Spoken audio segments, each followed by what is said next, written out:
بسم اللہ الرحمن الرحیم۔ میرے عزیز دوستو اور بالخصوص ہمارے مشفق و محسن و مربی جناب حاجی محمد طارق قادری صاحب، میں بہت مبارکباد پیش کر رہا ہوں جناب برادر گرامی صفدر علی محسن صاحب کو۔ اگر یہ آج کا پروگرام ترتیب نہ دیتے، یہ سعادت ان کے حصے میں نہ آتی تو ہمارے حصے میں بھی نہ ہوتی۔ یہ ہمارے لیے ذریعہ ہیں آج کی اس حاضری کا، اللہ تعالیٰ ان کو سلامت رکھے۔ بڑی خوش آئند بات ایک یہ ہے کہ میں یہ محسوس کر رہا ہوں کہ ان کے زیر تربیت بہت سے ایسے نوجوان انشاءاللہ آنے والے وقت میں ملک پاکستان کو ملیں گے کہ جو نقابت کی جو اصل روایت ہے، جو ایک پرانی روایت ہے، اس کو انشاءاللہ آگے بڑھانے میں بہت اہم کردار ادا کریں گے۔ شاہ صاحب کی زندگی کے کچھ ایسے پہلو جو میرے ساتھ ہی گفتگو میں خاص رہے ان کے، وہ آپ کو عرض کرتا ہوں۔ میں نے ایک دن کوئی صبح 10 ساڑھے 10 بجے کے قریب شاہ صاحب کو فون کیا۔ شاہ صاحب نے فون نہیں اٹھایا، پھر کچھ دیر کے بعد کال کی شاہ صاحب نے خود، تو مجھے فرمانے لگے کہ یار میں قرآن پڑھ رہا سی۔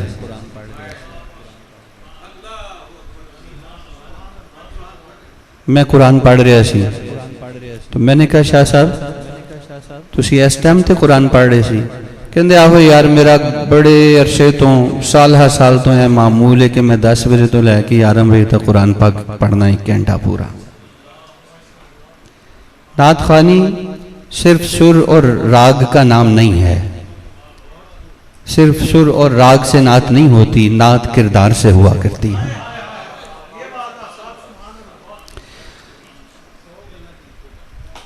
شاہ صاحب کے اندر وہ سارے اوصاف موجود تھے جو حضور علیہ السلام کے ایک سچے ثنا خوان میں ہونے چاہیے۔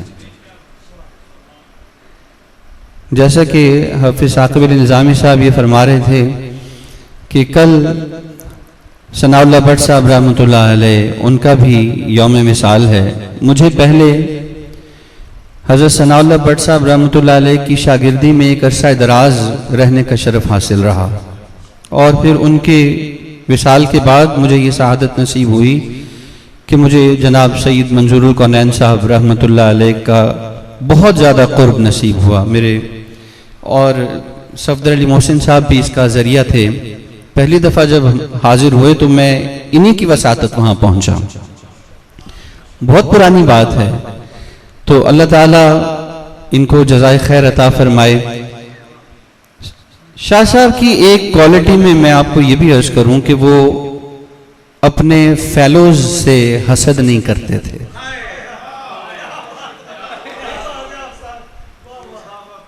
حافظ یاسر صاحب وہ اپنے فیلوز سے حسد نہیں کرتے تھے۔ مجھے فرمانے لگے کہ ایک دفعہ خورشید نے نعت شروع کی تھی، اللہ تعالیٰ ان کی مغفرت فرمائے، کراچی والے خورشید رحمانی، تو انہیں خرچ بہت اچھا رکھ لیا۔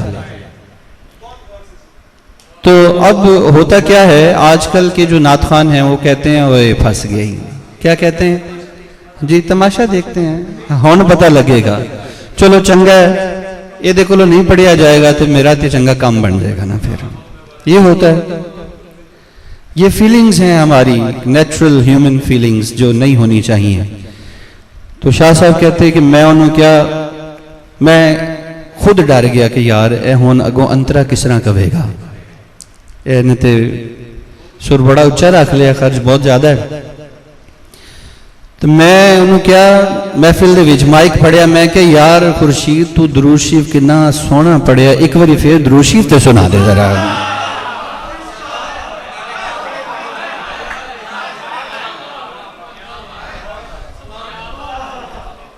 فرماتے ہیں انہیں انج میرے اگے ہاتھ جوڑے، انہیں کیا شاہ صاحب تسی میں نے بچا لیا ہے۔ سمجھدار تھا نا شاہ صاحب، تسی میں نے، یہ تھے ہمارے شاہ صاحب۔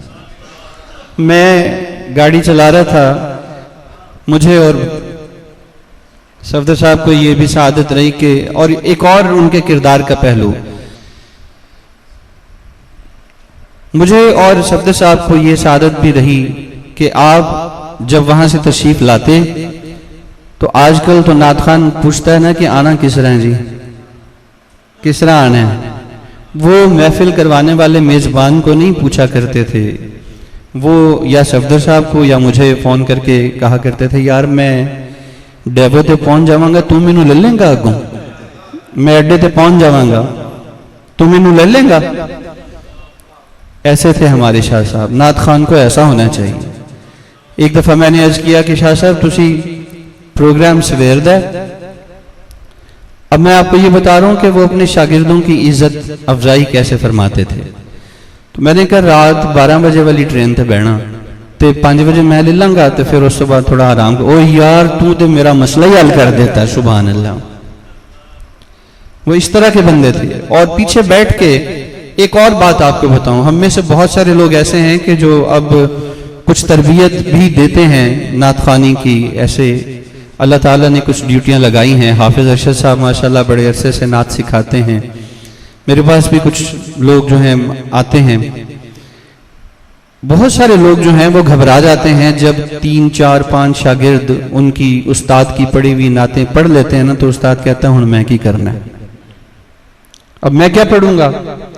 شاہ صاحب ایسے تھے کہ ہم 20 22 30 لوگ سارے شاہ صاحب کے کلام پڑھ لیتے تھے، اور ہم یہ سوچتے تھے کہ اب شاہ صاحب کیا سنائیں گے، تو شاہ صاحب 31واں 32واں 33واں کلام نکال لیا کرتے تھے۔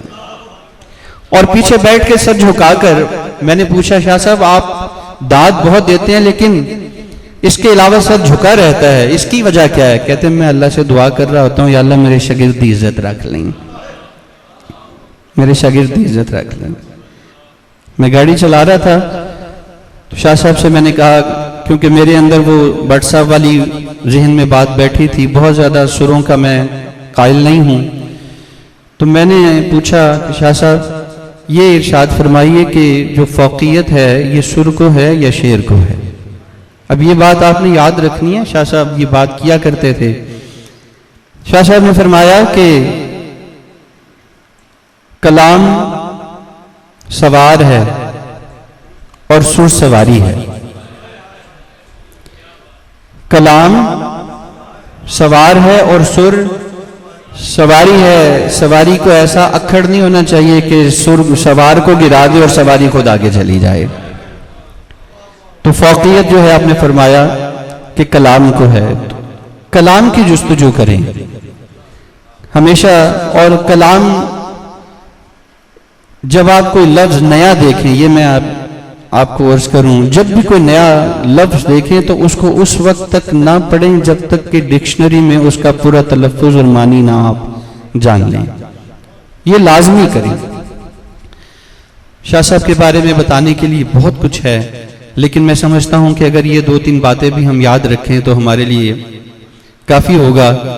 اگر آپ کی اجازت ہو تو میں تحت اللفظ میں ایک اپنی نعت آپ کو سناتا ہوں۔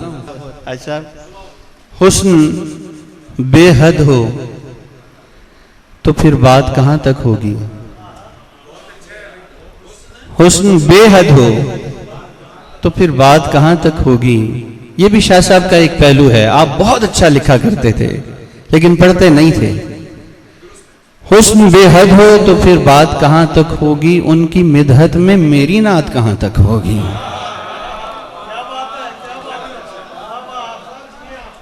مل گئی ہے حاجی صاحب، مل گئی ہے میرے اشکوں کو زبان اظہار، مل گئی ہے میرے اشکوں کو زبان اظہار، دیکھیے آج یہ برسات کہاں تک ہوگی،